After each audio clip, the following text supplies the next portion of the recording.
Welcome to Gowri's கறி corner.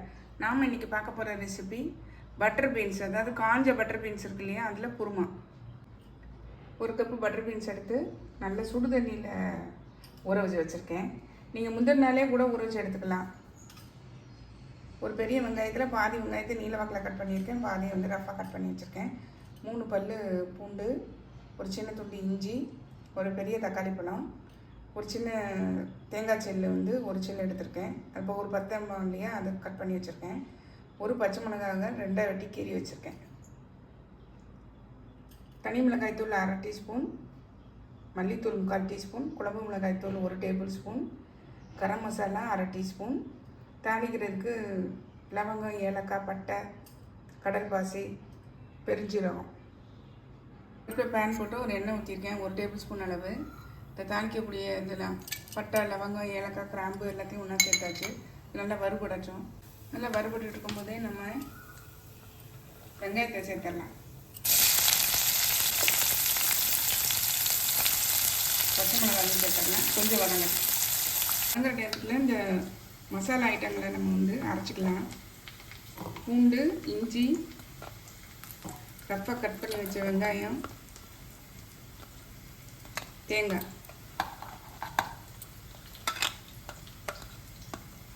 இது கூட சோம்பு சேர்த்துக்கலாம். இது கூட 4-5 பருப்பு, முந்திரி பருப்பு சேர்த்துக்கிறேன். இது நல்ல பேஸ்ட்டாக அரைச்சிட்டு வந்து காட்டுறேன். நம்ம இந்த ஸ்டேஜில் தக்காளி சேர்த்துடலாம். தக்காளி கொஞ்சம் வரணும். தக்காளி இந்த அளவு மசிச்சு பாருங்க. நம்ம இந்த ஸ்டேஜில் மசாலாவெல்லாம் சேர்த்துடலாம். மிளகாய்த்தூள், மல்லித்தூள், கரம் மசாலா, குழம்பு மிளகாய்த்தூள், இது எல்லாத்தையும் சிம்மில் வச்சுக்கோங்க. நல்லா பச்சை வாசனை போகிற அளவுக்கு கிளறி விட்டுருங்க. நம்ம இந்த ஸ்டேஜில் இதை அரைச்சிட்டு வந்து பேஸ்ட்டாக அரைச்சிட்டு வந்து விழுதை இதில் சேர்த்துடலாம். சிம்லேயே வச்சுக்கோங்க, அப்போ தான் அது கரிஞ்சு போகாமல் இருக்கும். இது பச்சை வாசனை போகிற அளவுக்கு ஒரு பரட்டி விட்டுருங்க. மிக்ஸி ஜாரை கழுவி கொஞ்சம் தண்ணி விட்டுக்கிறேன். நல்லா கலந்து விட்டுருங்க. கொஞ்சம் கொதித்து வரட்டும். நல்லா கொதித்து எண்ணெய் பிரிஞ்சு வந்துச்சு பாருங்கள். நம்ம இந்த ஸ்டேஜில் ஊற வச்சுருக்கிற பட்டர் பீன்ஸ் இருக்குது பாருங்கள், அதை அவ்வளோ உள்ள கலந்துடுறேன். தண்ணியோடையே சேர்த்துட்றேன். நம்ம இப்போ குக்கரை மூடி ஒரு 2-3 விசில் விட்டு எடுத்துடலாம். உப்பு சேர்த்துடலாம். தேவையான உப்பு சேர்த்துக்கிறேன். குக்கரை மூடிடலாம். 2-3 விசில் வச்சு ஆஃப் பண்ணி, விசில் இறங்கிச்சு பாருங்கள். நம்ம வந்து இப்போ கலந்து பார்த்துடலாம். நம்மளுடைய குருமா பாருங்கள், செம்ம டேஸ்டியாக சூப்பராக இருக்குது. பார்க்குறதுக்கு எப்படி இருக்குது.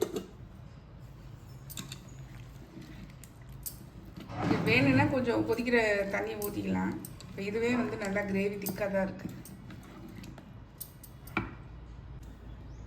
நம்மளுடைய பட்டர் பீன்ஸ் பாருங்கள், செம்மையாக வந்திருக்குங்க.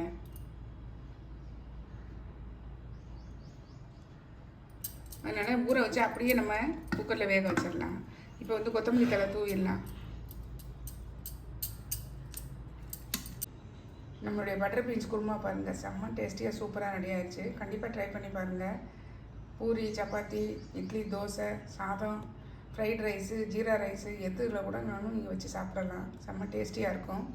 ட்ரை பண்ணி பார்த்து கமெண்டில் சொல்லுங்கள். லைக் பண்ணுங்கள், ஷேர் பண்ணுங்கள், சப்ஸ்கிரைப் பண்ணுங்கள். பக்கத்தில் உள்ள பெல் ஐக்கானை கிளிக் பண்ணுங்கள். நாளைக்கு வேறு ரெசிபியில் உங்களை சந்திக்கிறேன். பை. தேங்க்யூ.